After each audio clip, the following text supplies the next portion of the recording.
Member KBP. Oras! Eksakto en punto. 6:03. Humahataw, humahagupit, lumalatay na komentaryo sa himpapawid. Dos por dos. Walang takot sa paghimay sa masalimuot na isyu ng bayan.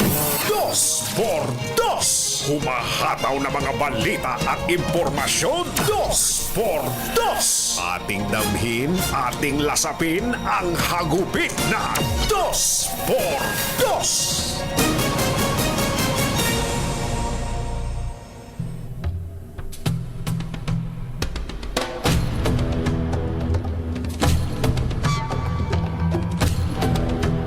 Naging matahimik ang isinagawang malawakang prayer rally ng Iglesia ni Cristo sa Quirino Grandstand sa Maynila at 12 pang lungsod, kabilang ang Davao City na nilahukan ng halos 2 milyong miyembro nito.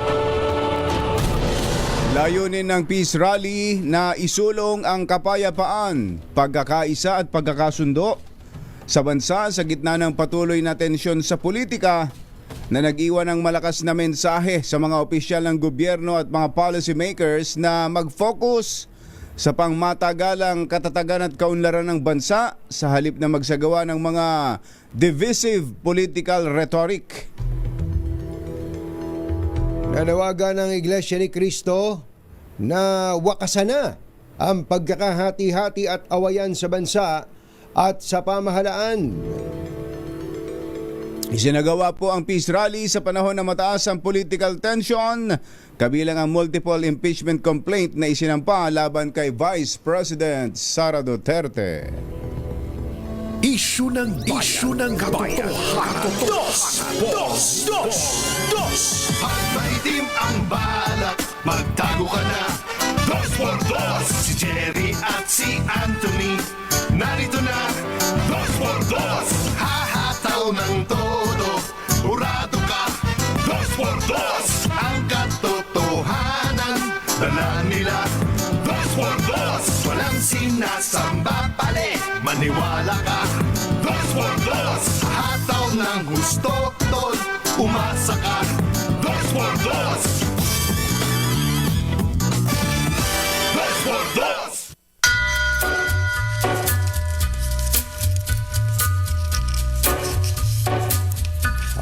Hi.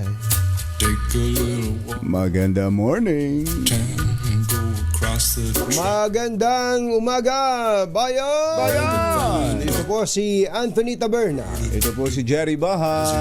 Muli pong sumasa inyo ang 2x2 sa umagang ito ng Friday! Yuhuu! in the humming wine. Yung palang si Mayora Aimee de Guzman ng Santo Domingo, Nueva Ecija, napapasigaw na rin ang pagkabinanggit natin sa umagang ito ng Friday! He's a tall, handsome man. Hindi yung Santo Domingo, kaka-declare lang na first class municipality. Aba, tinan mo nga naman. First class na pala sila, no? Oo, kaya congratulations sa inyo dyan, Mayora Aimee de Guzman ng Santo Domingo.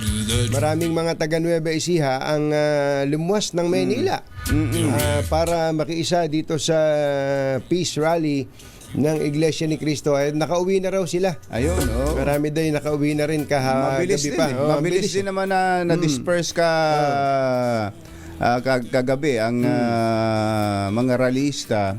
At malinis ka agad. Mamaya nga paikutan natin sa talaga bang malinis. Oo. Sa ating mga RH reporters yung Quirino Grandstand at saka paligid. Maganda yung ginawa na kung saan iniwan yung sasakyan, doon din babalik. Doon din babalik yung mga nakasakay dito. Para hindi nagkakaligaw-ligaw. Kaya wala kang balitang nawawala kay sasakyan. Wala. Hindi. Kung saan ka bumaba, doon ka babalik, sasakay uli. Ayun. Lakad nga lang. May lakad mga lang. mahabang lakad nga lang. Wala. Tulad ng mga dito pumarada sa CCP. Dito, sa tapat ng DCRH, maraming Oo. nakaparada rito. Yun. O di ano yan, mga 3 kilometro yan na lakad hanggang doon. Doon hanggang sa Luneta. Hanggang Luneta. Oo. Ganun ba? Magandang, Yung maganda mga palang pumarada cardio. yung mga pumarada sa Espanya, ayan. Oo. Malayo-layo rin yun. Nako, yung sila Ate Ningning, yung mga taga-Nyugan na Hain, Nueva Ecija, Oo. sa Divisoria daw sila nakaparada. Aba, tinan mo nga naman. Ang layo. Hindi, pero pagka maraming sabay-sabay na naglalakad, Oo. hindi mo na mamalaya na andun ka na pala sa Oo. pupuntahan mo eh. Tapos hindi naman ganun kainit ang panahon Sakto kahapon. nga eh, sakto. May pagkakataon pa ngang umambon. Nung umaambon naglakad-lakad din ako kumbatsero. Nagpayo nga lang din ako. Pero ang dami pa rin naglalakad talaga. Ayan nakikita natin sa drone shot na yan. Kung gaano kakapal ang taong dumalo dyan sa Peace Rally kahapon. Masaya lang yung mga, parang nag-reunion. Oo. Parang nag-reunion. Taga saan ka na ba ngayon? Ang importante po ay nakarating yung mensahe. Ang mensahe naman simple, kumbatsero Ang mensahe, merong usaping politikal, hindi naman maiiwasan. Meron pong proseso ng impeachment na binabanggit sa ating konstitusyon. Pero wag ibuhos ang panahon doon, kundi doon sa mga importanteng dapat unahin. Ayan. Meron dapat unahin. Ano ba'y dapat unahin? Ang dapat unahin po ay ang kapakanan ng ating mga kababayan na ngayon ay kumakalamang sikmura, Ayan, nahihirapan sa mataas na presyo ng bilihin, at mga kaugnay pang mga bagay dito. Na yan din naman ang resulta ng survey na isinagawa nitong nakaraan, di ba? Ng Okta Research. Ng Okta Research, yung inflation, ibig sabihin mataas na presyo ng bilihin, ang issue ng kalusugan, ayan. At ito nga, yung kita, hanap buhay, yung sweldo ng ating mga kababayan. Jerry Bang at Anthony Taberna sa 2x2 sa DZRH.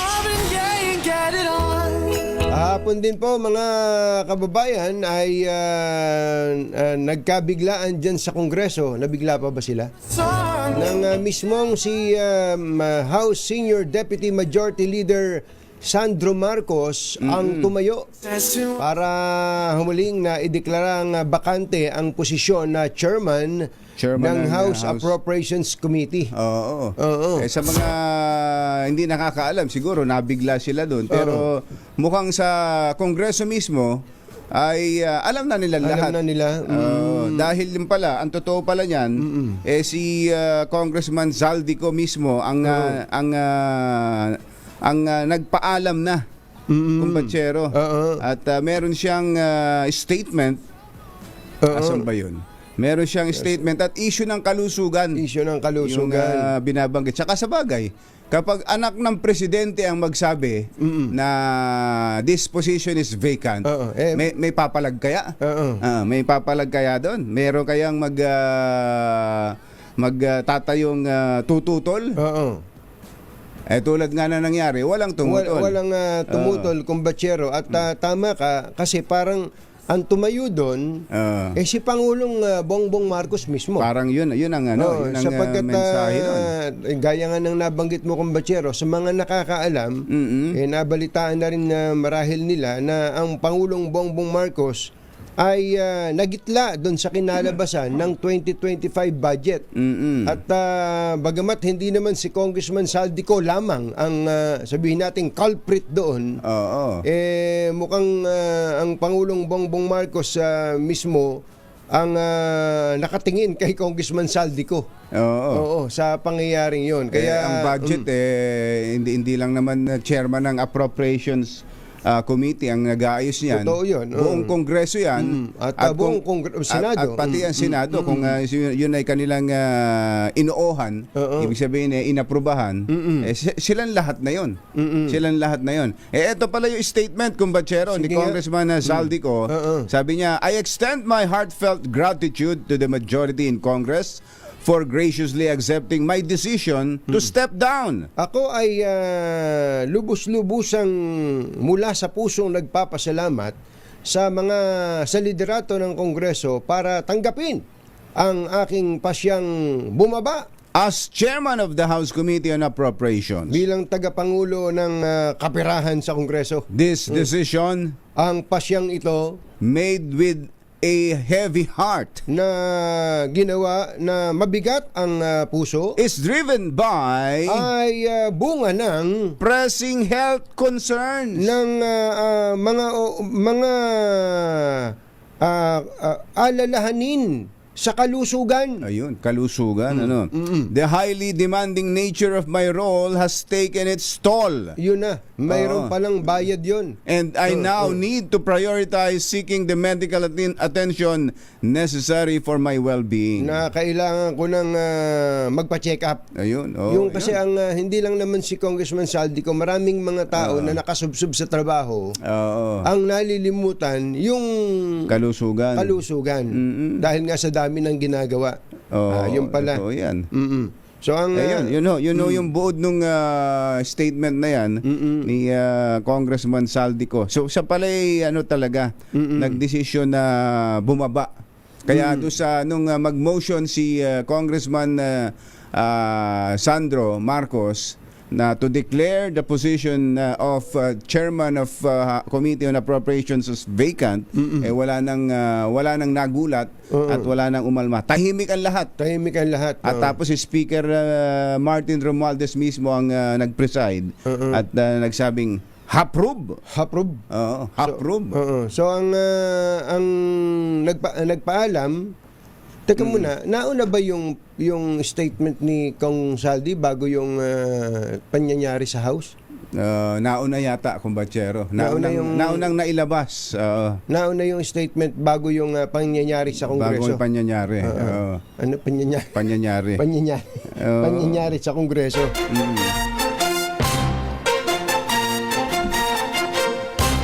Tonying at Jerry Anthony Taberna, Jerry Baha, ang samahang pinatibay na ng panahon. 2x2.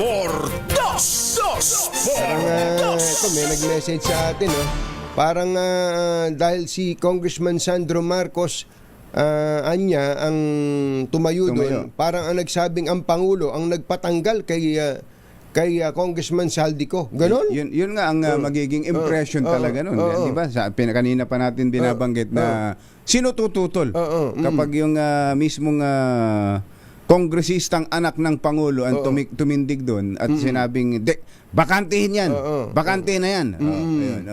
Kaya ito daw pong pangyayaring ito ay pagsisimula ng budget reform. May workshop daw po ang mga cabinet members sa January 24 at 27. Uy, parang nagtitipid na tayo. Lumit yung kalendaryo natin. January 24, next Friday at 27, yung kinalunisan, meron daw pong workshop tungkol sa budget. Kasi nire-remedyo ang pilit ng Executive Department yung budget na pinagtibay na pinirmahan ng Pangulo matapos na maluray-luray doon po sa Bicameral Conference Committee. Ang tanong, kung nagawa ng Pangulo na ma-exert ang kanyang effort para po mapalitan si Congressman Saldico sa Appropriations Committee, ang tanong, sa Executive Department ba, sino naman ang kanyang tatanggalin? Masamang tao lang ang takot sa dalawang to. Kaya kung maitim ang balak, magtago ka na. Anthony Taberna, Jerry Baha, 2x2. Oras po natin, Achi, ahya, Mr. Jalamtang, Lakyam Chapchithun, 6:17 ng umaga, ACS Balita. Susunod na! Basta't may balita, ipagwagwagan ng sikat na tagapagbalita. ACS Balita. Kasama ang 2x2 tandem Anthony Taberna at Jerry Baha. ACS Balita.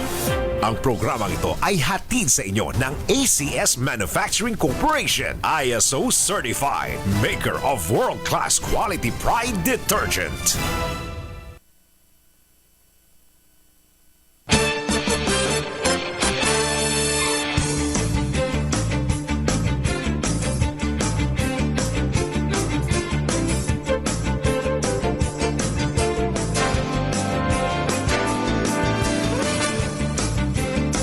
Araw po ngayon ng Martes, January 14. Aba, sino ba may anniversary ngayon ng kasal? Ako pala, anniversary pala ng kasal namin ngayon ng misis ko. Kayo pala eh. Happy anniversary sa iyo, Tunying.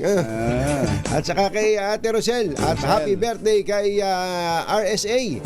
Kay Boss. Don Ramon. Kay Bossing. Ayan. Bossing, nga Ninong. pala. Happy birthday po sa inyo. Sa ulo ng ating ACS Balita. ACS Balita. Tigil sa kuryente ng Meralco, bababa ng 22 centavos per kilowatt-hour ngayong buwan. At mahigit sa 13 o 30 katao lumabag sa gun ban sa day 2 ng implementasyon nito.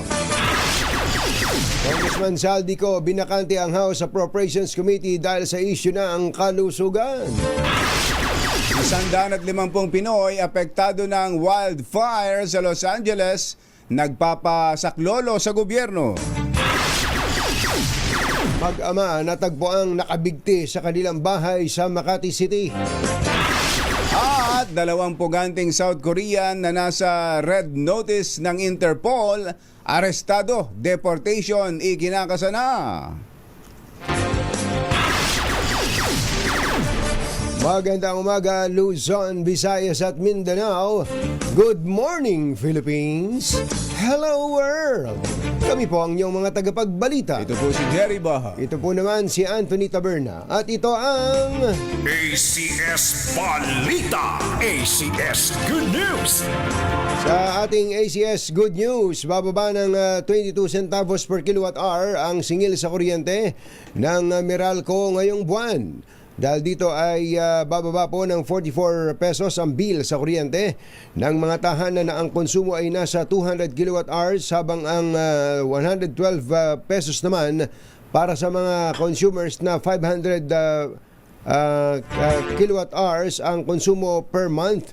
Ayon kay Josel Dariaga ng Meralco, nabawasan ng 13 centavos per kilowatt hour ang generation charge dahil bumaba ang presyo sa wholesale electricity spot market ng halos 90 centavos. Ito dahil umayos ang supply ng kuryente sa Luzon grid nang bumaba ang demand ng 471 megawatts at nabawasan ng 305 megawatts ang mga outage. Umaabot na sa 31 ang bilang ng mga nahuling lumabag sa ipinatutupad na gun ban kaugnay ng nalalapit na eleksyon.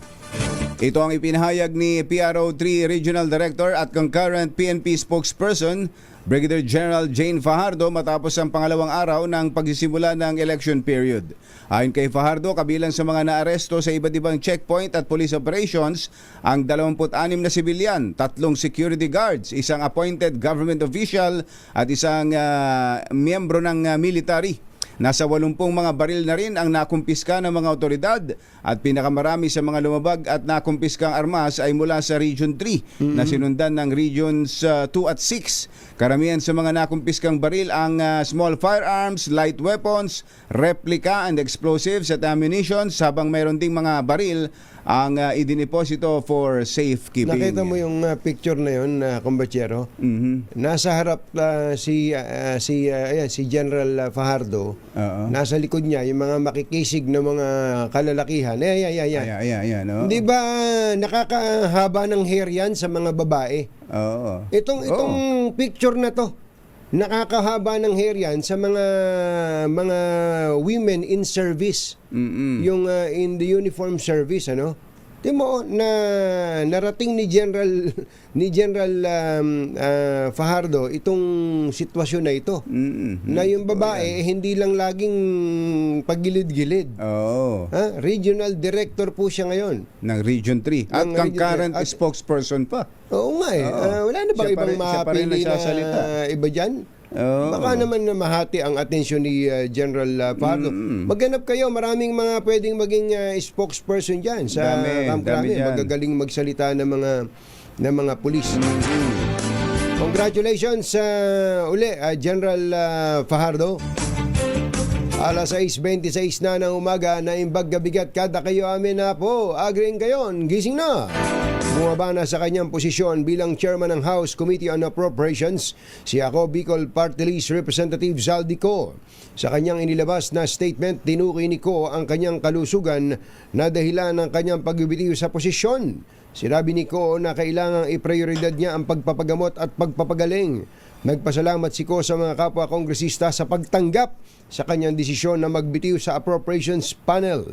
Giit pa ng kongresista, ikinararangal niyang pinagkatiwalaan siya ng liderato ng Kamara at kanyang mga kasama kaugnay sa pondo ng bansa. Inaasang i-anunsyo ngayon ng liderato ng Kamara ang magiging kapalit ni Congressman Co sa binakante niyang posisyon.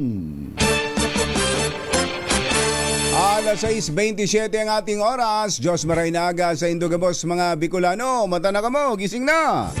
Nanawagan ng tulong ang mahigit sa 150 mga Pilipinong nasunugan ng bahay sa California dahil sa wildfire. Ayon kay Consul General Adelito Angelito Cruz, humihingi ng pansamantalang matitirhan ng mga Pilipinong naapektuhan at ginagawa na nila ito ng paraan. Tiniyak ni Cruz na mabibigyan ng temporary housing ang mga Pilipino doon dahil maraming evacuation centers naman ang naitayo sa LA country. Meron na rin anyang mga pagkain, inumin at iba pang mga pangangailangan ang lahat ng mga nasa evacuation centers sa California. Una nang nag-alok ng tulong ang Konsulada ng Pilipinas sa mga Pilipinong naapektuhan ng wildfire at ilan sa mga ito ay mga dual citizens. Pagka ganun kumpare talagang ang gobyerno ng Pilipinas dapat umaaksyon. Uma-action din, tumutulong din. Intindi niyan. Grabe po talaga itong pangyayari. Siyempre, may iba-ibang mga kwento diyan. Napanood mo ba yung tungkol sa ginawa ng mga showbiz personalities diyan?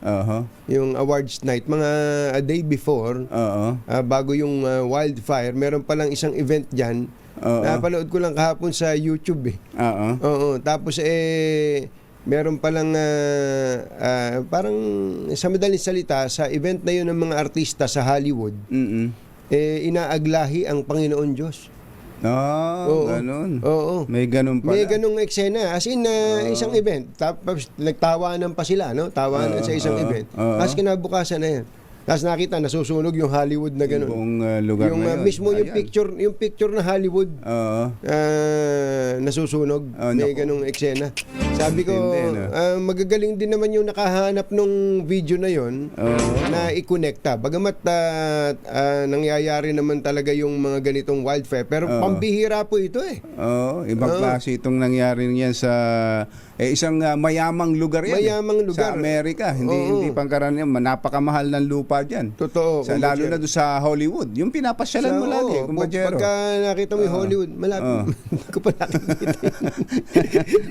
Hindi ko napuntahan yung Hollywood. Yung sa Sunset Boulevard na yan.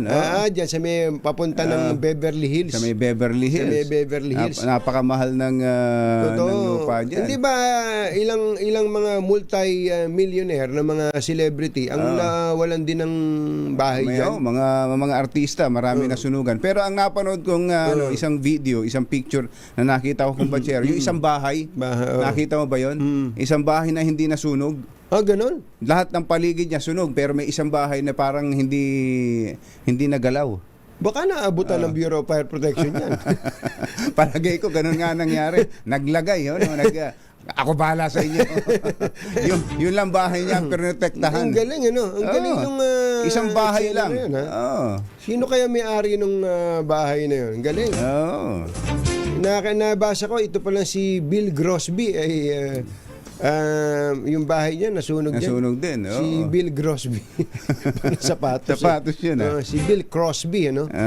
At iba pa, si Paris Hilton. Ayan, naku, Wala din dami. ng bahay. Lugar ng mga mayayaman. Yung lugar na kasi na yan eh. Talaga. Meron palang ganong kwento, ano?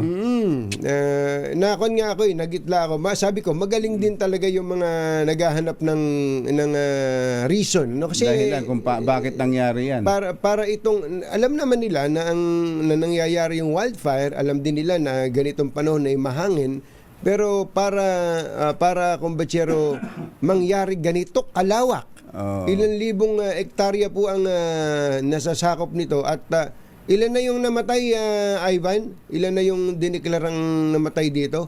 60 na yata eh. 6 na po na yung namatay. Pero, tinusulat niya. At 24. Yung official 24. Pero parang may nabasa akong 24 sa latest. Ay nako, sabi nga nila, manakawang ka na lang ilang beses, huwag ka lang ito yung sinasabi mo ba? Ayan, oo. Ito Tingnan ba? mo, ayan, Ito yung picture. Isang bahay hindi lang ba ang natira. Photoshop to? Hindi. Oo. Lahat ng nakapaligid, sunog. Oo. Isa Ubos. lang nga hindi. Oo. Mambira, galing. Oo. Galing naman yan. Parang iniwasan yung bahay niya. Parang iniwasan yung bahay niya. Alas 6:32 ng umaga, patay na ng matagpo ang nakalambitin sa lubid ang isang tatay at paslit nitong anak sa loob ng isang apartment sa Barangay Pio del Pilar, Makati City. Batay sa inisyal na report ng pulisya, binigti ng 22 anyos na ama ang kanyang 4 na taong gulang na anak na babae bago ito nagbigti sa tabi nito. Hinihinalang nagkaroon ng depresyon ang biktima nang hiwalayin ito ng kanyang misis noong Nobyembre ng nakalipas na taon. Gayunman, patuloy pa rin ang investigasyon upang malaman kung isa itong kaso ng suicide o may foul play. Antindi naman ito, kumbatsero. Nakakadurog ng puso ito. Isipin mo, binigti muna niya yung anak niya bago siya nagbigti. Kaya nga. Depression. Samantala, itinakda na ang deportation ng 2 nahuling puganting South Korean na nasa ilalim ng Interpol Red Notice.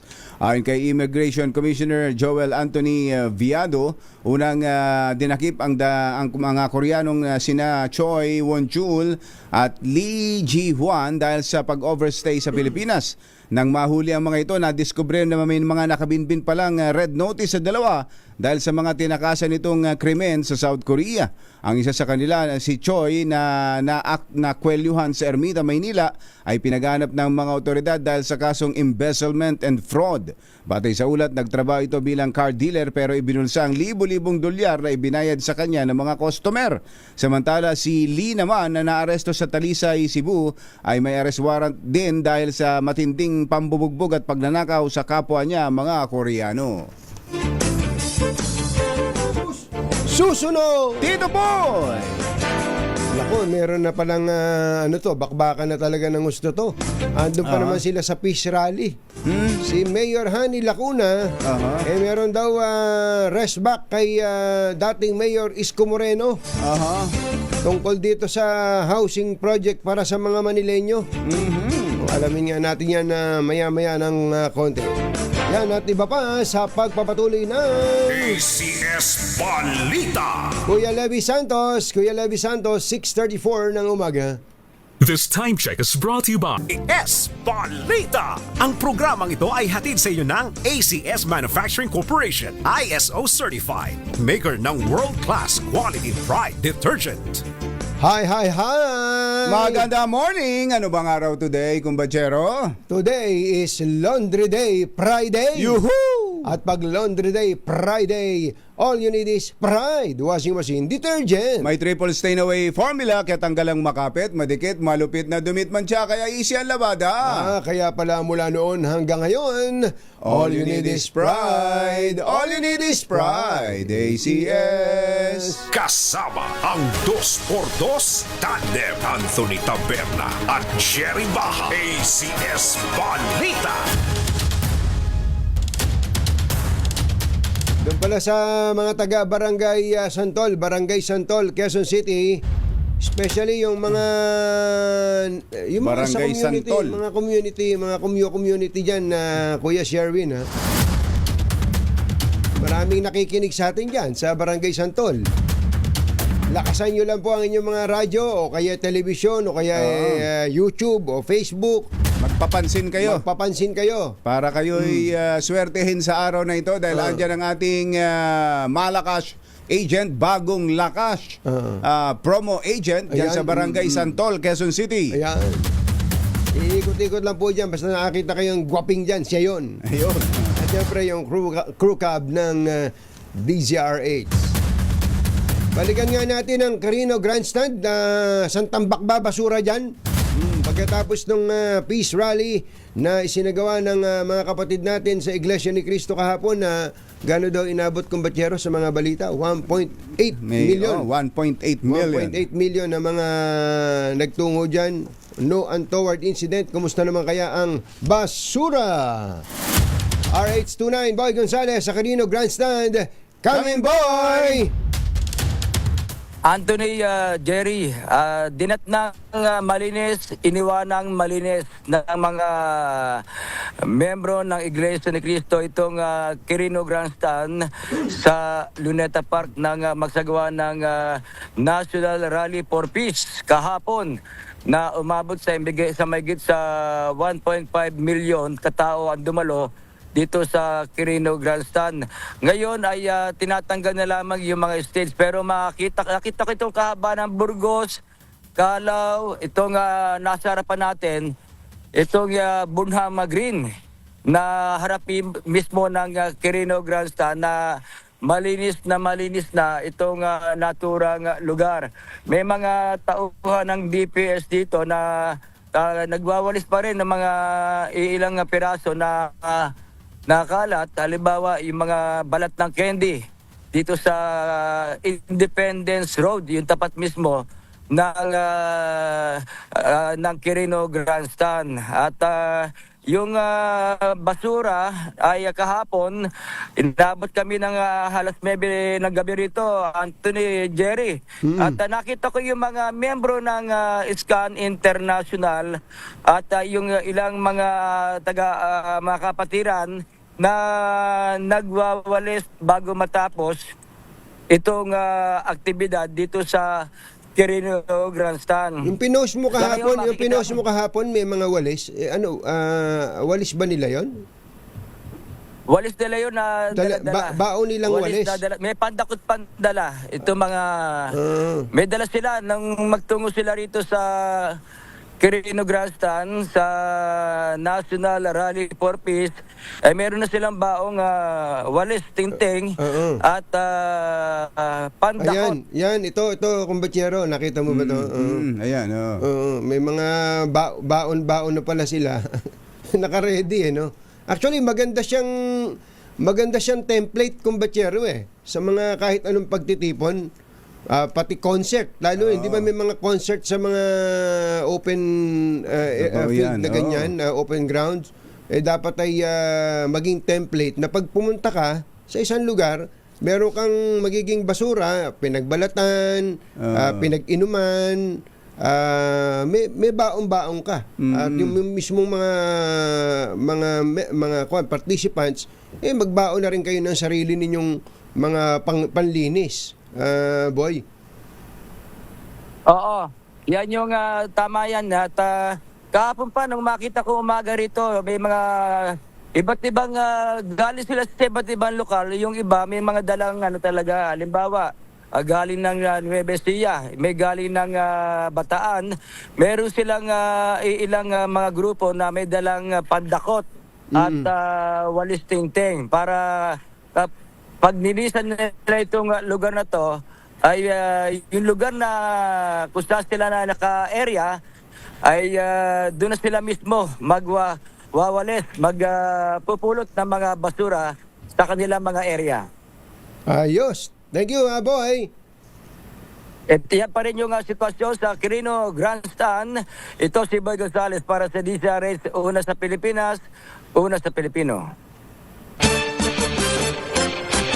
Maraming salamat sa iyo, RH29 Boy Gonzales. Pinalaga ni Manila Mayor Hani Lacuna ang paratang ni dating Mayor Isko Moreno na wala umanong ginagawa ang kanyang administrasyon para bigyan ng permanenteng bahay ang mga Manileño.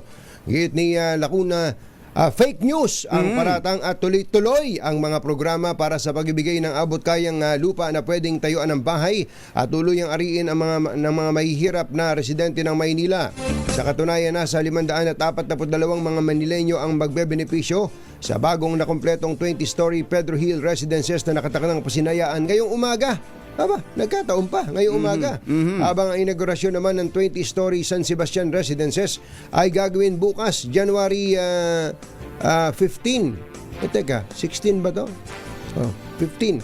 Una nang sinabi sa isang Facebook post ni Isko na matagal nang tapos ang isa sa mga naiwan niyang proyekto noon, ang Pedro Hill Residences. Pero 2025 na ay hindi pa rin umano ipinamamahagi sa publiko. Iimbestigahan ng pulisya ang nangyaring pagkasawi ng isang dating call center agent sa Talisay City, Negros Occidental. Natagpuan na wala ng suot pang ibaba ang biktima na si Kimberly De Gabi sa isang madamong lugar sa may asyenda Nilo Lizares sa barangay Matabang. Tinitingnan ngayon ng mga investigador ang posibilidad na nirape ang biktima, gayon din ang posibleng pagkakasangkot nito sa scam operations bilang motibo sa krimen na ikinagalit ng pamilya De Gabi.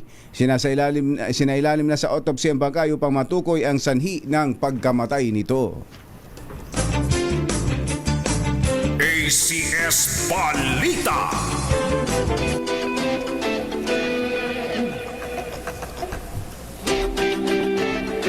Alam mo ba, naalala mo kung Batsero yung aksidente dyan sa Katipunan? Yung truck, yung truck na nawala ng preno. Nawala ng preno. Ang bira, wala man lang palang nakuhang benepisyo ang kahit isang kusing ang mula sa insurance provider kung Batsero yung mga biktima.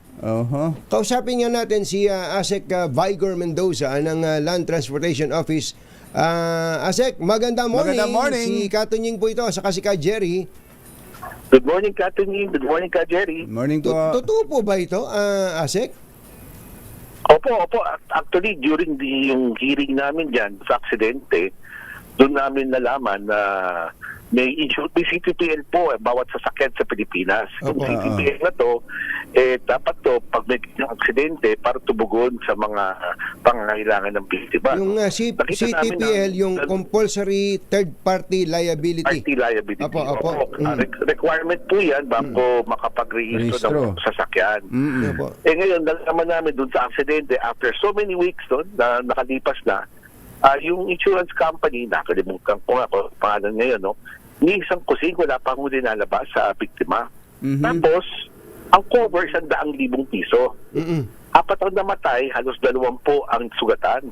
Paghahati-hatian nila yung 100,000 piso yun. So, kulang na kulang, no? So, buti na lang, nakikipag-usap na tayo even as early as last year with the Insurance Commission. Kasi nangyayari, Katunying, Ka Jerry, parang for compliance na lang yung CTPL. Ganun nga, nangyayari. ASEC. Ang gusto natin sana, at ito ay sulat na rin ng mga ibang transport groups sa Insurance Commission saka sa atin, kaya ito ay dinutukan natin, na makakit naman yung benepisyo, na hindi naman umakit masyado yung premium, willing naman sila magbayad ng karagdagan kung kailangan, basta reasonable. Pero yung benepisyo sana, kasi 100,000, sana makakatugon yan sa may-ari ng jeepney o bus o truck, para tumugon sa mga pangangailangan. Yung immediate need ba ng mga biktima, magkaroon na kagad ng tulong, habang dinilitis kung sino pa may kasalanan, total may CTPL na Saka yung, ba't ganun? Yung insurance company ba mismo, yan ba'y legit? Mukha naman, mukhang accredited, pero pinapacheck rin natin sa Insurance Commission kasi ang balita ko maraming hindi pa nabibigyan ng lisensya, yung IC. So, tuloy ang ating ugnayan sa Insurance Commission, tapos ipa-follow up ko ng itong bindong ito. Sana matapos namin yung aming mga yung pag-uusap sa stakeholders, sa insurance companies, amin naman po sa LTO, magkaroon ng sanang window, yung parang 24/7 na hotline na kung saan pwede pumunta ang mga biktima. Correct. Tama yun. Para di na maulit itong problema ganito, no, na di mo alam kung saan ka ang biktima, di mo alam kung saan ka pupunta. Tsaka, Yung kung naman, Asek, it's about time siguro na pakinabangan naman na natin yung pagkakaroon ng insurance na yan. Bayad ka ng bayad yan eh. Di ho ba't yan namang yung insurance, mga insurance companies na yan hindi naman basta-basta makukuha ng may-ari ng sasakyan kung hindi accredited ng LTO. So kontrolado din ninyo, may kapangyarihan din kayo doon sa mga insurance companies na nag-i-insure ng mga sasakyan. Asek. sumasabay lang po tayo sa accreditation ng Insurance Commission. Kung ano lang pinayagan ng IC, yun lang po ang ating pinapahintulutan na magbigay.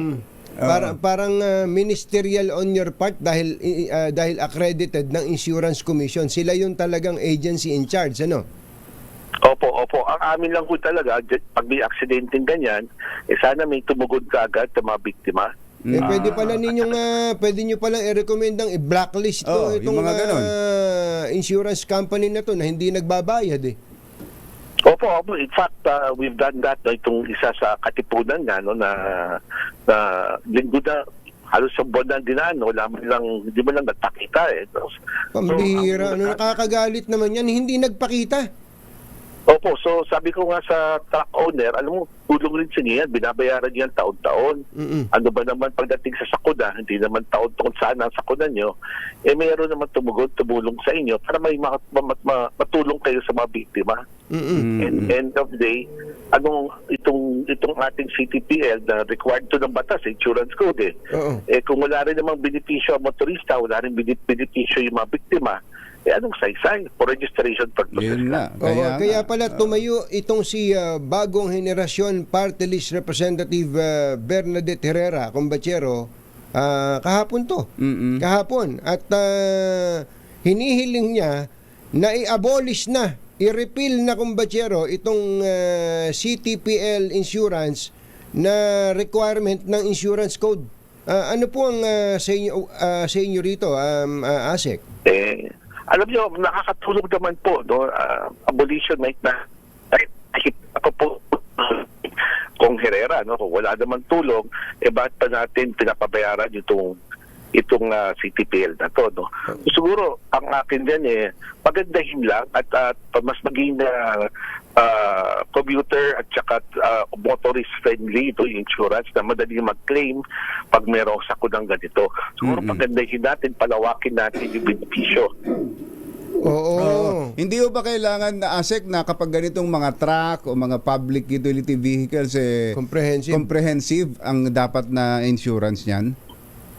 Magandang suggestion po yan, no? Titingnan ho namin yan. Kasi ang aming punto yun, kasi sa pagpasahero, no, pagpublikong sasakyan, pag may sakod na sila, aksidente, ang binabayaran ng insurance company dyan, 4,000 piso bawat biktima. Hindi gaya dito sa CTPL, nalaman namin, 100,000 piso, paghahati sa lahat na ng mga biktima. Sa lahat na yun. Ay, sus, Mario Jose. Ano ba presyo ng buhay, no? Although ayaw natin na may mamatay, pero kung may mangyari man ganyan, bakit pag pasahero, 4,000? Pag third party, pag pedestrian, paghahati-hatian yung 100,000. So, medyo merong ang layo ng benepisyo, no, sa bagay na yan. Yan ang aming pinagmugnayan sa Insurance Commission, bigyan namin ng tugon itong CTPL na to. Kung hindi, doon nga mangyayari, no? Yung sinabi ni Kong Herrera, kung wala naman itong benepisyo, and they might as well abolish. No? Asek, yung po bang CTPL magkano? Depende po. Alam ko, ang pinakamababa dyan, 200, 250 yata. Kung di ako nagkakamali, ito yung mga motorsiklo. Tapos yung mga trucks, mahalo yan. 1,000 plus yata yan eh. Parang ganun po. Parang ganun po. No? Bambira. Hindi, well, sa isang banda, mainam din na lilingunin mo yung proposal ni BH, pero imbes na i-abolish, kumbatsero, pagandahin, ayusin, improve. Tama ka, kumbatsero, kapag public transport siguro, Tsaka yung mga malalaking truck. hindi CTPL lang. Hindi CTPL lang. Dapat ay comprehensive insurance. Matutuwa sa ating mga insurance companies dito, malalaki. Oo, mas malaki. Huwag naman taasan masyado yung premium kasi di naman kakayanin. Mangyayari po dyan. Well, Asek, Babalansin po natin. Asek, last na lang pala, balita namin may mga reklamo pa rin dito sa mga plaka. Ano na ba latest sa plaka natin? Alam nyo, tuloy-tuloy po supply-wise na tayo problema sa supply, no? Ang nangyayari hutan sa ating talay, the distribution side, hindi pa rin masobsob, mas lalo na doon sa motosiklo. Meron tayo mga 2 milyong motorcycle plates na parating itong buwan na to. So pinag-aaralan namin, meron kaming ilulunsad ngayong araw. Ito yung plate tracker. Tracking to. So, apto sa internet o sa mobile, pwede nyo i-track yung plaka nyo kung nasaan na. No? Tapos magpapadagdag ko po yung mga tao sa babae para mas mapabilis. Hindi na ho tayo sumasalalay sa mga dealer, no? Kasi mukhang nabibilaukan itong mga dealer. Mas lalo na ang ating dinalabas yung pang motosiklo na, no? Ang catch-up plan natin dyan nasa mga 7 million within the next 3 to 4 months. So, hindi lang po sa dealer tayo nakasalalay ngayon as a distribution point, nakikipag-ugnayan na rin tayo sa mga local government at willing naman po sila tumulong na dun sa mga residente, dun sa lugar nila, ang plaka kukunin na lang dun sa munisipyo para wag na sila pumuntang LTO. Munisipyo. O kaya baka pwede yung may ano ba yun, courier o delivery service, may bayad, Asek? Meron po tayong meron po ganyang option na doon sa tracking, doon sa plate tracking application, no? They can choose, no, kung gusto nilang courier, tapos sila na ako pipili kung sino courier po gusto nila. Available na ho 'yon, Asek, yung app, yung app. We will formally launch it if not today, Wednesday, sa Miyerkules. So pero available na po yan. Available na po yan. So, both for plates and licenses. No? Kung ikaw ay paper license pa, kung gusto mo palitan, wala ka ng oras pumuntang LTO, pwede kang malalaman mo kung saan, tapos pipili ka na lang kung gusto mong pick up or delivery. Ayun, maganda yun. Ikaw nang bahalang pumili kung sinong courier gusto mo, tapos ang bayaran pag-deliver sa'yo. Yes. Ayun, maganda yun. So ano ilalagay doon sa halimbawa sa plaka? Meron kang data na ilalagay doon para malaman kung saan ang plaka mo. Okay. Meron ka lang i-fill up the form doon for courier delivery kung yun ang gusto mo, no? I-direct ka po sa site ng courier na pinili nyo para ma-fill up mo yung necessary data kung saan i-deliver yung plaka o yung lisensya mo. Ayos. Kailangan ma-solve yung problema na to. Asek, maraming salamat po sa oras. Magandang umaga po. Maraming po salamat, Katunin, Jerry. Thank you very much. Nagatid sa kabuuan ng ating ACS Balita, ito po si Anthony Taberna. Ito po si Jerry Baha. Kasama ang 2x2 Tandem Anthony Taberna at Jerry Baha. ACS Balita. Balitang makatotohanan. Balitang maaasahan. ACS Balita. Ang programang ito ay hatid sa inyo ng ACS Manufacturing Corporation, ISO Certified, maker ng world-class quality Pride detergent.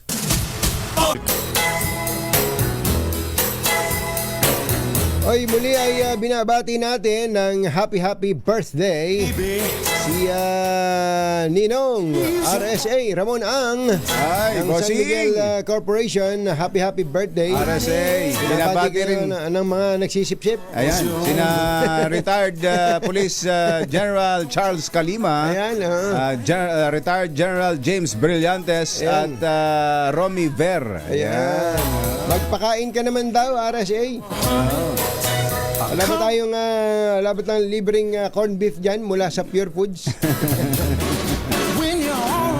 Magandang umaga rin po sa ating mga tagapakinig dyan po sa Kalibo, Aklan. Good morning po sa inyo. May mga tagapanood pala tayo dyan, kumbatyero, sa cable. Marami palang cable dyan. Ay ang DCRH, ang number 1 cable channel, news channel ang DCRH. Kaya thank you po sa inyong Salamat po. pagsubaybay sa amin. Kung saan panig ng Pilipinas ay meron pong nakakapanood sa atin sa pamagitan ng cable. Ayan. Si Mayor Jeannie Sandoval pala, ngayon din ang birthday. Ngayon, aba. Si Malabon City Mayor Jeannie Sandoval, happy birthday. Sabi ni Edison Enriquez. Ayan. Aba. Kala ko binabati siya ni Congresswoman Jay Lacson. Aba. Sila ba magtatapat dyan? Malamang. Standby lang sa ating mga RH reporters. At siyempre, andito na ba? Mamimigay na ba siya ng kwarta? Aba, andito na pala ang ating bagong taon, bagong lakas. Ito na ang ating winner sa DZRH Bagong Taon, Bagong Lakas Promo. Sa Barangay Santol, maasim ba ang Santol? Malalaki ba ang buto? Nako. Baka malunok nyo yan, ha? Si Mayor Wes Gatchalian na nakatutok sa atin, hindi daw niya birthday, pero nakikinig lang siya sa 2x2. Mayor Wes Gatchalian, magandang morning, Mayor. Pupuntahan din namin ng kanyan bagong lakas promo ang Valenzuela. Sa ngayon, sa Barangay Santol, Quezon City, naroon si RH6, Sharin. Go, go, go! Yes, Anthony, Jerry, ito na ang ating bagong lakas promo pero lumang reporter pa rin. Lumang-luma na. Pero ito sa pupuntahan natin na tagapakinig ng DZRH, may alaga sila mga baboy. May baboy yan sila sa silong. Tignan mo yung mga baboy nila. Pinaka-cute dito ay kulay pula. Yung kulay pulang baboy. Mga malulusog, matataba. Kinabahan ako. Akala ko may nag-aalaga talaga ng baboy. May alaga din silang bilugang aso. Yan yung mga alaga nila dito. At saka sino to? Kilalang cartoon to si Flash ba yan? Ayan, mga alaga nila yan dito. Dahil habang sila nakikinig, nakit tayo. Ito, may mga paniniwala sila, may nakalagay silang asin. Ano yan, pag kakain kayo ng balot sa umaga, may asin na hugas sa hagdanan. May asin na sa hagdanan. Pero ito yung ating tagapakinig. Magandang umaga po tayo. Good morning, Happy New Year. Happy New Year. Happy New Year po sa inyo. Si Andres, si Jerry. Palagi ka nakatunin sa DZRH. Oo, palagi. Anong araw pa, meron pang Sibatar, yung kila, Rick Radam. Oo, kila Ray Langit. Matagal na. Ayan ang orasan namin ang DZRH. Talaga, ginagawa nyo relo ang radyo? Oo, ginagawa namin yung relo. Noon pa, araw pa. Nakaral pa ako sa elementary, sa high school. Hanggang sa ngayon na kayo na ako. 64? Oo, 64 na. Ito yung radyo nyo. Asan yung radyo? Ayun. Yung etong Sony na Mega Watchman. Ayun, kanyang radyo. Diba? Lumang-luma na. May kasama pang TV yan, no? TV na radyo pa. Oo, biro nyo. Saan galing yan? Kasi gwardiya ako. Nagwardya ako dati. Pumili ko niya. Siyempre, alam mo, pagka nagugwardya, kinakilala ko paggabi ka, night shift ka. Kinakailangan mo rin ng yung parang entertainment, di ba? Nakikinig ako kay Leo Binduan, yung For Lovers Sound dito. Nung araw, bago si Manibal.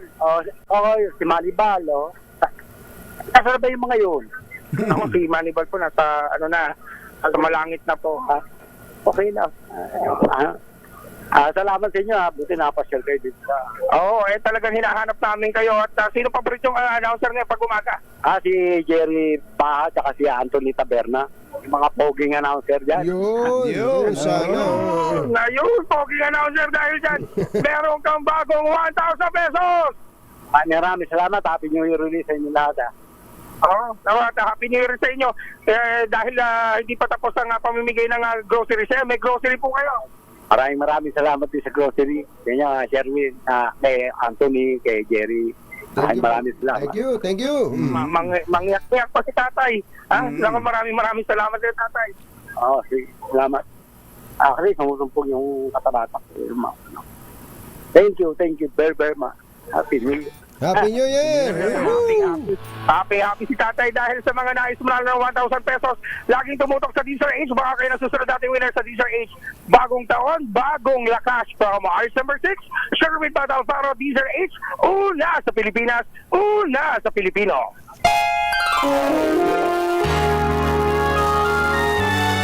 Kauna-unahan sa Pilipinas. Manila Broadcasting Company. DZRH. Member, kapisanan ng mga broadcaster ng Pilipinas. Member KBP! Oras! Kapopoy! 11 minuto na makalipas ang ikapito ng umaga. Balitang bagong-bago. Balitang dapat alam mo. Balitang magdadagdag ng talino. Dahil bagong impormasyon, makibalita. Unang-una sa DZRH. Pangunahing balita. Kasama ang 2x2 tandem nina Anthony Taberna at Jerry Baha. Sa ulo ng ating mga pangunahing balita, INC nagpakita ng pagkakaisa sa National Rally for Peace. Mga kalat at basura kasama sa binitbit matapos ang pagtitipon. Vice President Sara Duterte nagpasalamat naman sa Rally for Peace ng Iglesia ni Cristo. Ilang lider ng Kamara umiiwas talakayin ng impeachment complaint laban kay VP Sara. Halos piso kada litrong taas presyo sa produktong petrolyo, umarangkada na. Lupa RTC naglabas ng gag order sa kampo ni Vic Soto kaugnay sa Pepsi Paloma movie. At babaeng two-timer. Babaeng two-timer. Huli ng live-in partner na katalik ang kabit. Nako. Pinagsasaksak patay. Magandang umaga Luzon, Visayas at Mindanao. Good morning Philippines. Hello world. Kami po ang inyong mga tagapagbalita. Ito po si Jerry Baha. Ito po naman si Anthony Taberna. At ito ang Pangunahing balita. alas 7:13 na ng umaga, detalye ng mga balita sa aming pagbabalik. This time check is brought.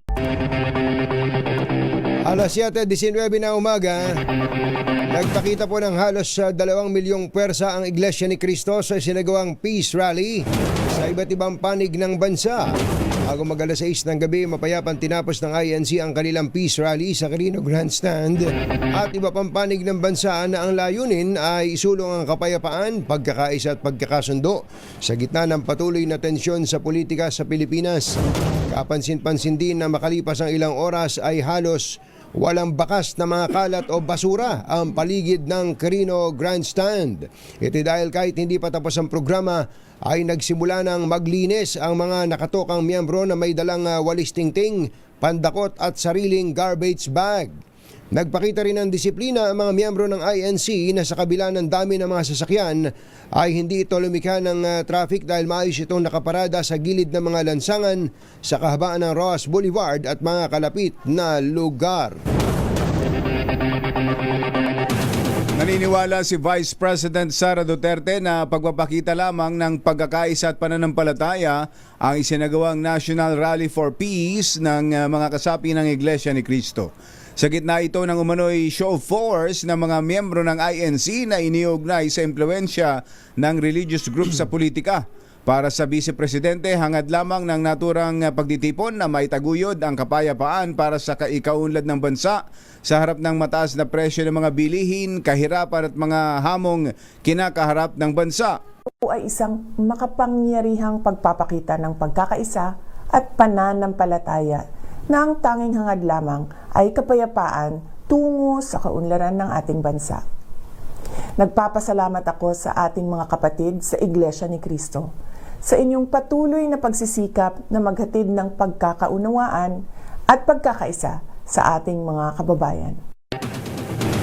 Vice President Sara Duterte. Listula daw pong nagpakita ng political force ang Iglesia ni Cristo sa isinagawa nitong National Rally for Peace na dinaluhan ng halos 2 milyong miyembro.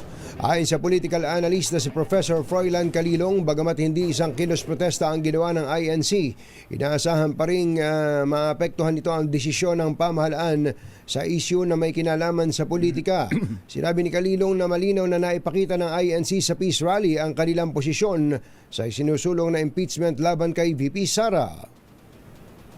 Who actually throw in their support to a political figure, none other than the vice president. So, kumbaga parang they have already taken a clear stance, no, doon sa issue.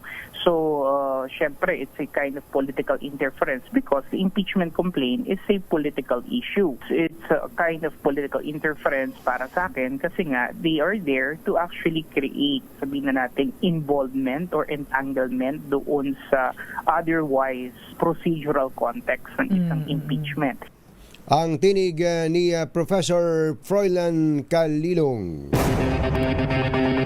Wala pang iniendorsong kandidato ang Iglesia ni Cristo para sa 2025 elections. Ito ang nilinaw ni INC spokesperson Edwil Zavala sa gitna ng National Rally for Peace na ginanap sa Quirino Grandstand kahapon. Binigyang day nito na wala silang inimbitahan na sinumang politiko upang dumalo sa rally dahil ang kanilang pagtitipon ay isang public event. Sa Peace Rally kahapon, dumalo ang ilang politiko kabilang sina Senator Bato de la Rosa, Senator Bongo, Robin Padilla at Francis Tolentino. Malamig ang ilang mambabata sa issue ng impeachment ni Vice President Sara Duterte. Ayon kay Manila 6th District Representative Benny Abante, may ilang mga congressman ang ayaw na pag-usapan ang impeachment complaints dahil sa nalalapit na halalan.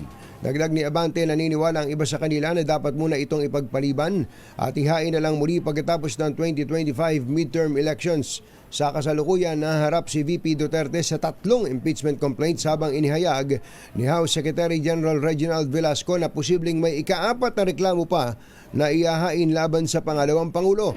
Samantala, tiniyak naman ni Abante na tuloy pa rin ang investigasyon sa di umano'y mga irregularidad sa mga programa na nasa ilalim noon ng nakalipas na administrasyong Duterte. Naniniwala naman ang isang dating mambabatas na dapat maaksyonan ng Kamara ang impeachment complaint laban kay Vice President Sara Duterte, may approval man o wala mula kay Pangulong Bongbong Marcos. Ayon kay dating Bayan Muna Party List Representative Teddy Casino, bahagi ng constitutional obligation ng mababang kapulungan ng impeachment process. Mahalagaan niya itong proteksyon para matiyak na napapanagot ang mga matataas na opisyal ng gobyerno.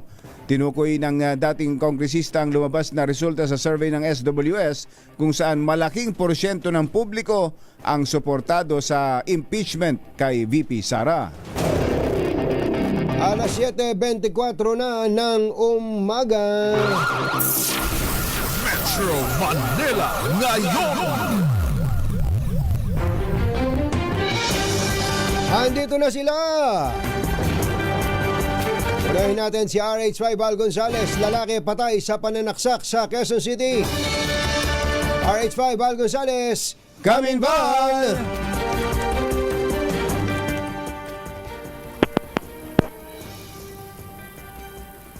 Coming!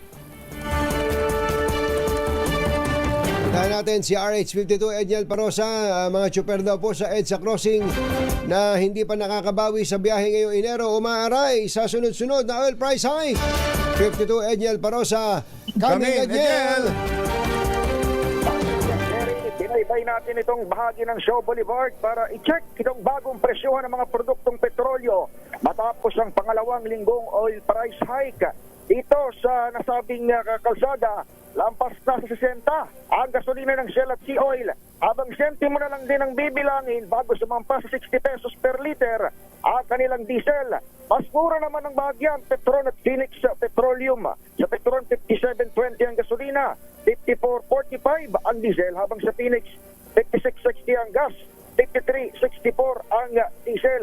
Kaya gaya ng inaasahan, kamot ulo na naman ang ating mga tsuper na naka-terminal dito sa EDSA Kanto ng Show o EDSA Crossing.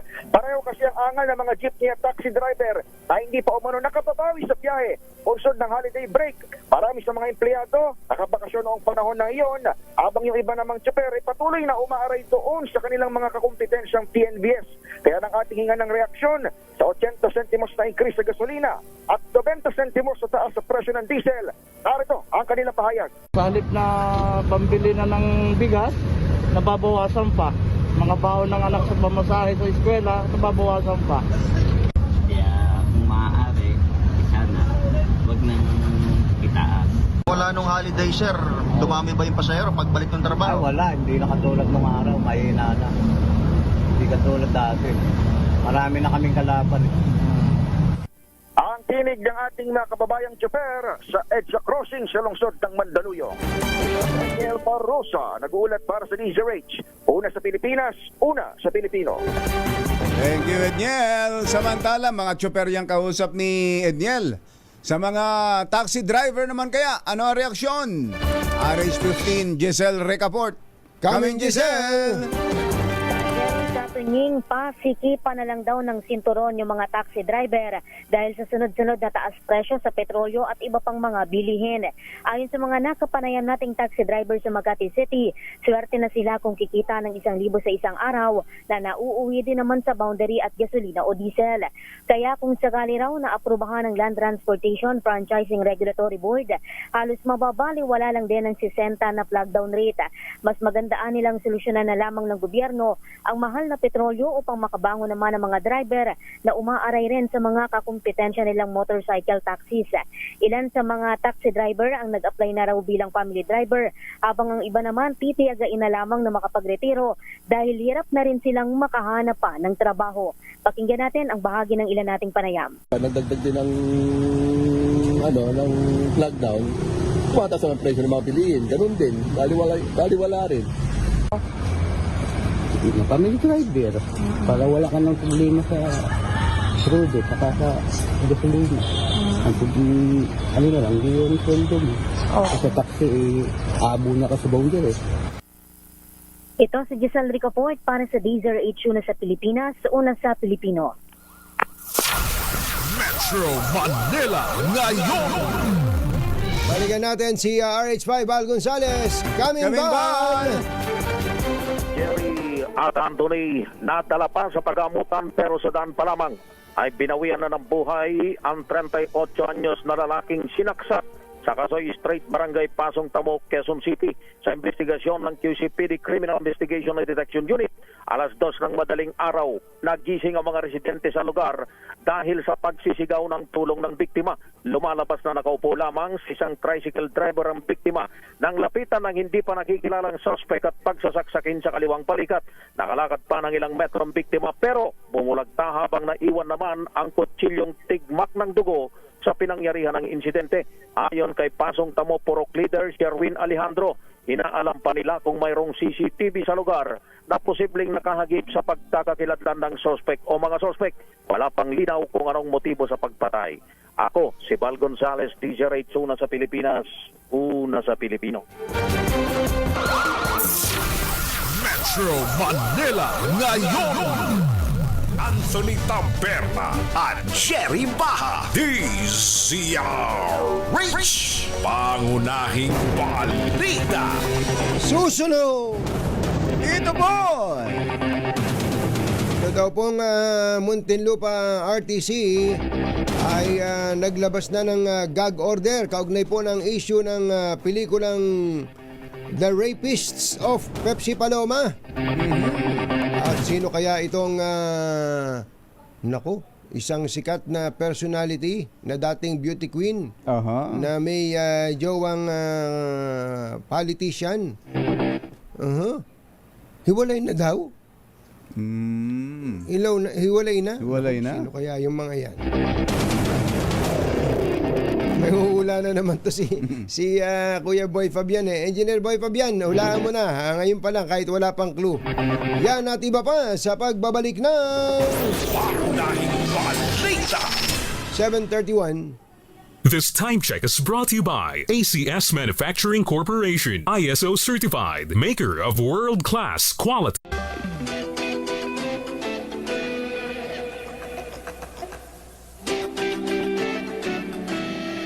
Yun yung tugtog ng mga bad boys.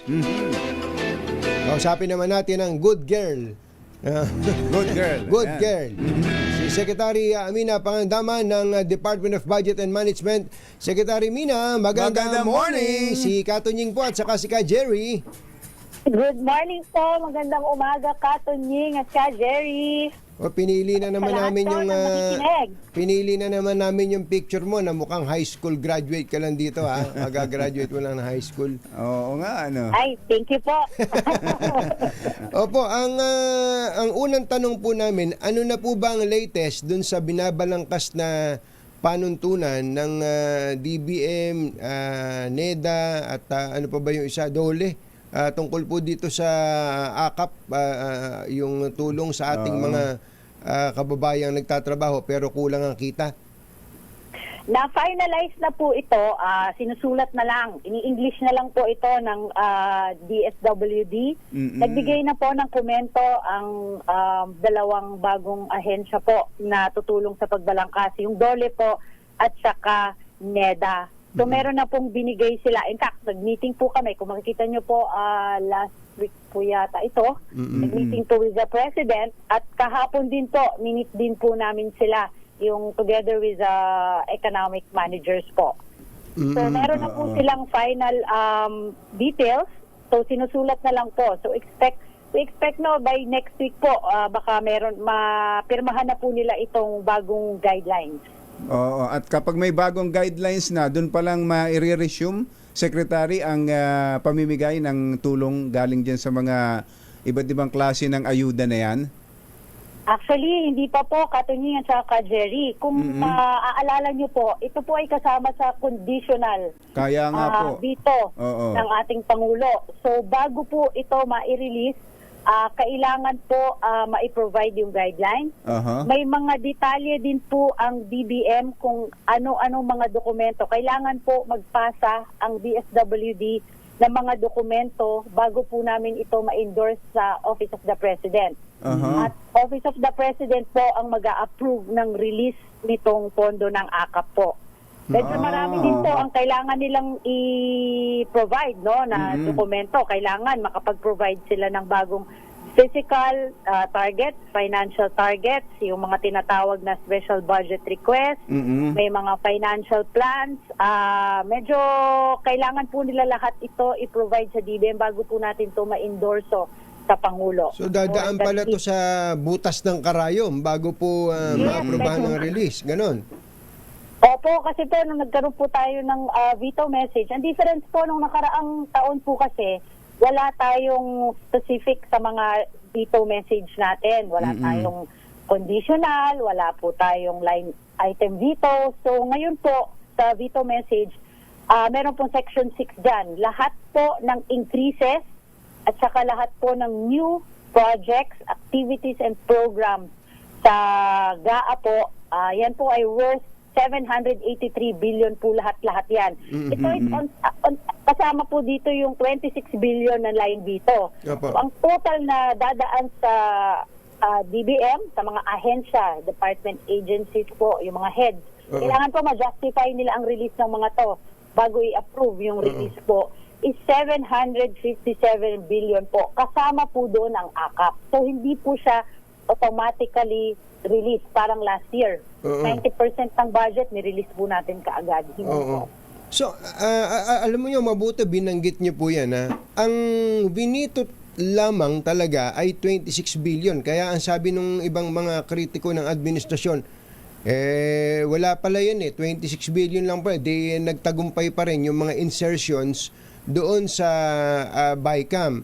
So, practically, pagka pala kinuwenta mo yung kabuuan na dadaan sa butas ng karayom, ibig sabihin, hindi naman siguradong mai-release, ay aabuti ng magkano uli kanyo yung total? 757 billion. Yun po yung hindi napapag-usapan. Akala po nila 26 billion yun po yung na-line dito.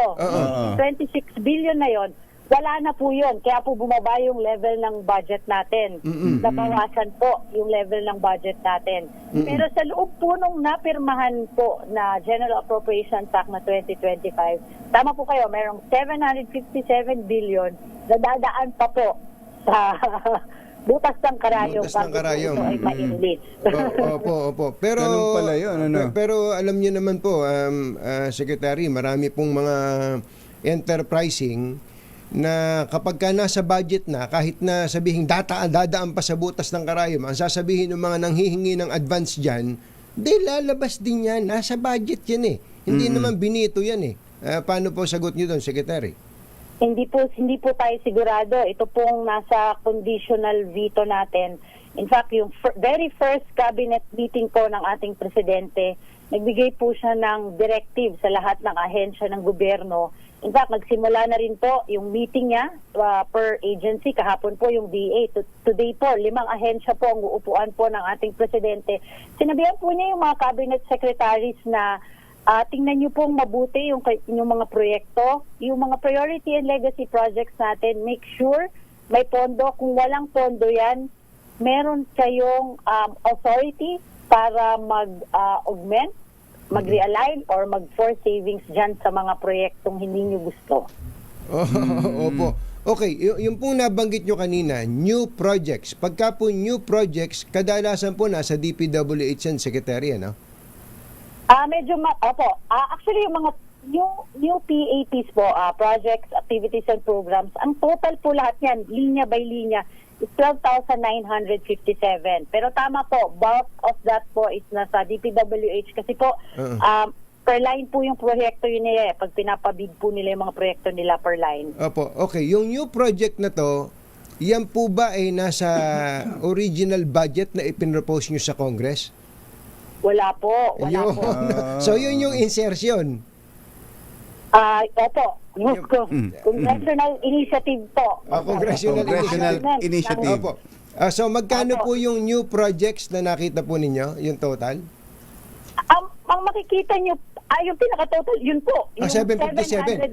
783 billion. Yan po yung lahat. Hindi lang po kasi sa DPWH, pati po sa DA, nagkaroon po siya ng mga bagong proyekto, sa DOTR, marami po eh. Nako, sasakit ang ulo ngayon ng mga nag-advance, Secretary.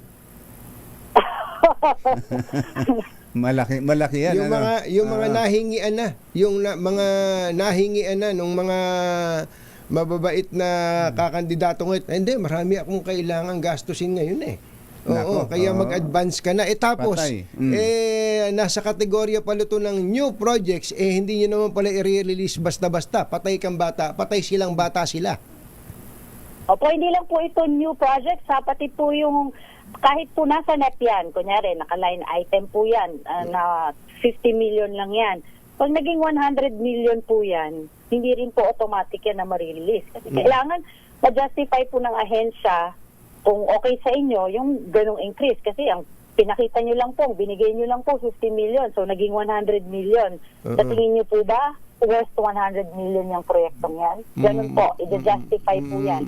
Naku, ito po, Secretary, dapat ay manindigan ng gusto ang executive department dito. Baka kayo ibuli, baka kayo pag binuli kayo, bumigay din kayo.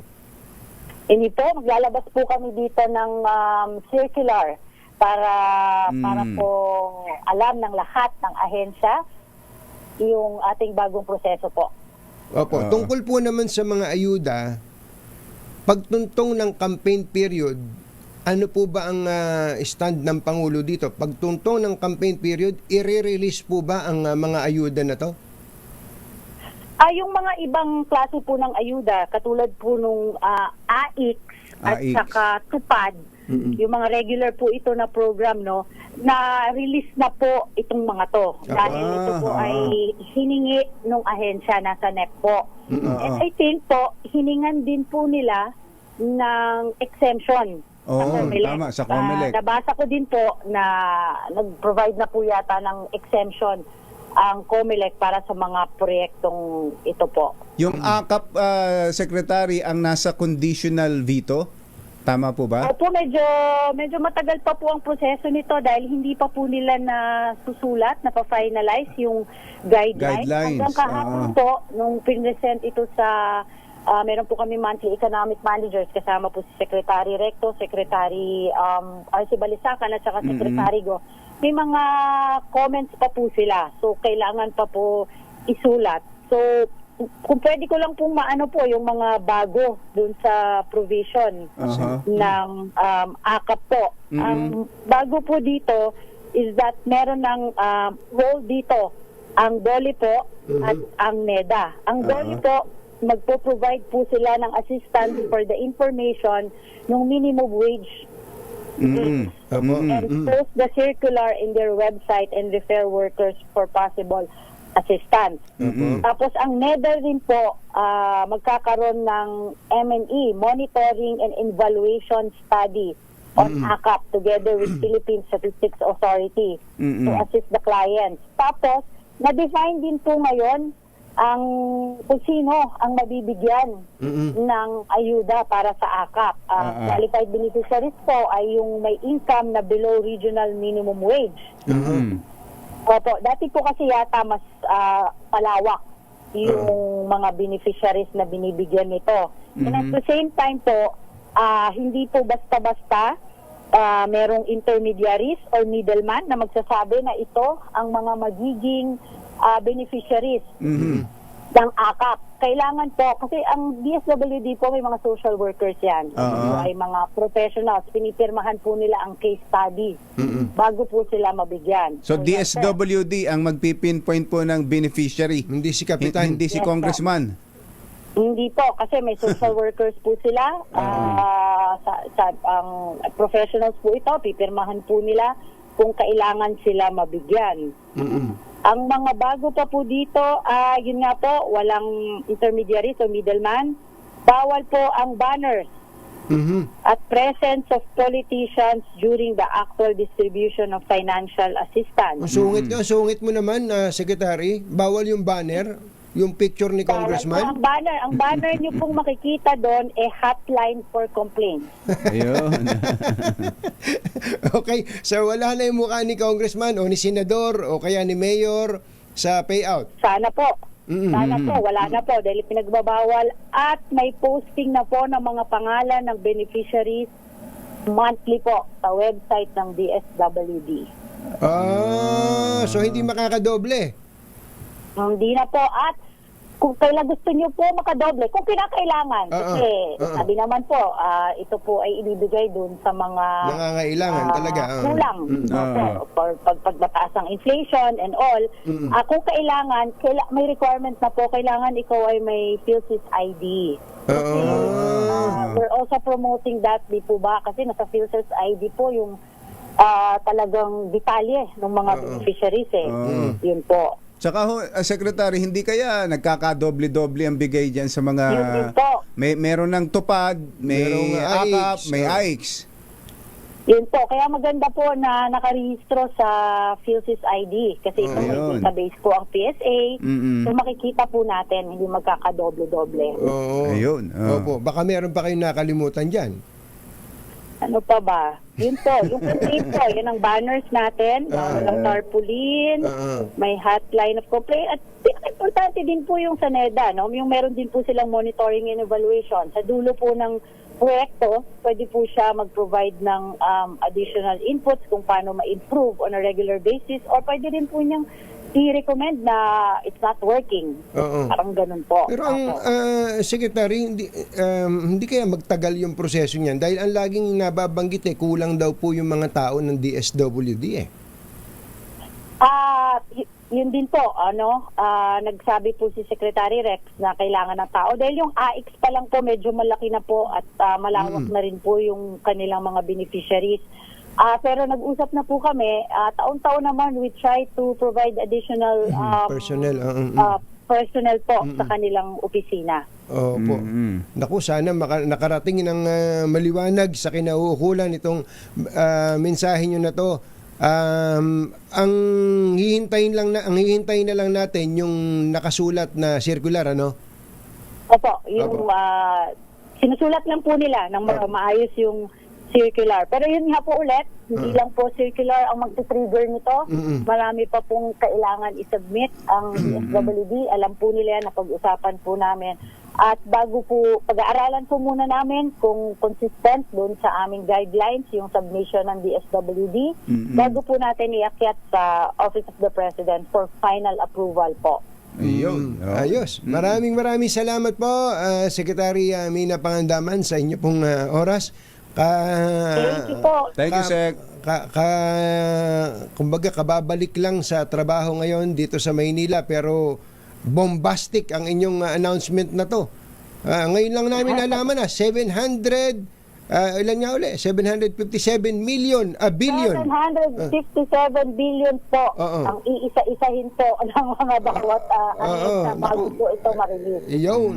Salamat. Magandang morning. Maraming salamat po. Happy New Year. Happy New Year. Pangunahing balita. 7:52. Magandang dilag, puso ko yung nabihag. Yun. Naku, ang dami na namang nalungkot dito sa balita na ni Secretary Pangandaman na to Kumbatsero. Lalo na yung mga nakapag-advance na. Nako po. Ang dami nito. Ano ba marami yan? kaya yung mga nahingan na yan, ng mga kontraktor. Oo, at ang tanong Kumbatsero, maisosoli pa ba yun? Malabo na yan. Maisosoli ba yan? Baka pwede ba sabihin ng kontraktor na, uy, soli bayad. Malabo Soli yan. bayad. Wala pa akong better luck next time. Ang sasabihin lang siguro sa iyo nun nung congressman o nung senador for that matter, hindi, sa susunod lang hanapan na lang kita ng project. Hanapan na lang kita ng project. Patay kang bata ka. Kaya ang in-advance pala ng iba kong batsero ay from 5 to 10%. 5 to 10% yung advance. 5 to 10%. Nung project. Halimbawa, ang project ay 2 billion. 2 billion worth. Kasi malakihan yan eh. 2 billion, so ang 10% nun ay 200 million. Ang 5% nun, 100 million. Sakit nun. Sakit nun, hindi ikanta nyo na kung sino yung mga nanghingi sa inyo ng advance. Kasi ang sumbat sa presidente dito, ba't 26 billion lang ang vinito? Nung pala, lumilitaw, ang parang soft veto na binanggit ni Secretary Pangandaman ay 757 billion. Matindi. Magandang morning kay Secretary Manny Bonoan na sumasakit siguro ulo ngayon. Ay nako, sige, dito na lang tayo. Manghula na lang tayo. Sino ba itong magandang celebrity na hiniwalayan na raw ng kanyang respetadong boyfriend? Respetado? Ano ba ibig sabihin pag respetado? Kagalang-galang. Kagalang-galang? Ibig sabihin ba yan, taga-gobyerno ba yan? Oo. Kagalang-galang. Kagalang-galang. Dahil ito daw si Chiching ay nagwawala kapag lasing, matalak at sobrang silosa. Alamin natin ang detalye ng balita mula sa ating showbiz legend, Morley Alinio. Magandang morning, Morley! Magandang morning Luzon, Visayas at Mindanao. Katunying at Jerry kumpirmadong hiwalay na ang magandang aktres sa kanyang non-showbiz boyfriend, pero kilalang kilala sa mundo ng politika. Ang isa sa mga itinuturong tunay na dahilan ay nagsawa na raw. Sumakit na raw ang ulo ng naturang politician. Politician. Yes. Dahil kung si actress ay laging nagdadala ng kahihiyan. Halimbawa ng kahihiyan. Walwal kung walwal, lasing kung lasing kapag may inaatinan itong mga party. Ayan. Nag-uumubos ng alak. At kapag lasing na, nang-aaway na, nagtataray pa. Tsaka pag lasing, hindi mo na alam kung ano pa ang mga ginagawa niya. Tama. Paggatong ka din. Lasing alak, wala talagang wala talagang ginawang. At nukan pa rin. nuknukan pa rin ng silosa. Siya pa si Losa? Siya pa si Losa? Siya pa. Siya pa ang silosa. Na may mapalapit lang daw dito kay politician, nagagalit. Nag-boyfriend ba naman siya ng pogi Ay, ang pogi naman talaga. In fairness, di ba? Lalo na yung pogi, yung kapatid. Lalo na yung kapatid, Dyan ba sa actress na yan, wala bang chismis dyan na third party? May mga ganong lumalabas. Pero yung isa sa mga tinuturong dahilan din, yung kagaspangan ng ugali ng actress na ito.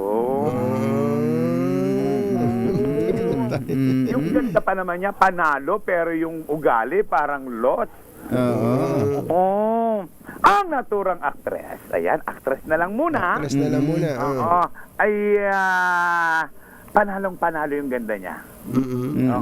Yung kaseksihan niya, panalong-panalo. Panalo, ha? Panalong-panalo. Walang tatalo, di ba? Dahil walang talo, ha? Walang talo, laging panalo ang naturang magandang actress. Umano. Ayan, nahulaan na ni Kuyang Boy Fabian. Nahulaan na. May nahulaan na naman. Nakahula na. Nahulaan ba nila kung ano ang tunay na sanhi ng sunog sa California? Ano ba? Di syempre, di sa mga naglalabasan may kinalaman sa Diyos, kaya ating masasabi rito, lagi nating papanalangin ang ating bansang Pilipinas, pati ng ating sarili, lagi tayong lalapit sa Panginoong Jesus na buhay. Tandaan natin yan, buhay ang Panginoon at kailanman ay hindi natin ito dapat talikuran dahil hindi tayo tatalikuran. Yan ang ating DZRH News. Pero, teka muna! Si Boss Anton ang binabati ko muna at si Mami Sherry Ramirez. Yan po ang ating DCRH Showbizatas News. Ako po ang inyong RH47, Morley Alinio para sa DCRH, una sa Pilipinas, una sa Pilipino. Babu! Ay! Magandang morning kay Kuyang Johnny Santos at kay Kuyang Monchet Laranyo. Nahulaan ba ni Johnny? Sisiw daw, sisiw. Oo nga, dami nakahula, no? Alam na alam, Gideon Cesar. Oo, tama, nadali mo. Tama, dali. At magandang morning. Senador daw ba yung politician? Hindi namin masabi yan. Hindi namin masabi yan. At birthday boy, Kuya Angelito David, happy birthday. Baka gusto mo na magpalit ng bubong ng bahay. Buti na lang may bubong na maaasahan. Gawa sa state-of-the-art technology. May aluminum na. May pintura pa. Now available na rin sa pre-painted tiles pan. Para sa eleganteng bubong na matibay na, makulay pa, mag-cherry loom pre-painted ka na. Ay, Nonong Arcilia, happy birthday. Nabati ka ni Sherwin Alfaro. Ayan. Ayos, bye! Happy weekend! Damdaming bayan, susunod na.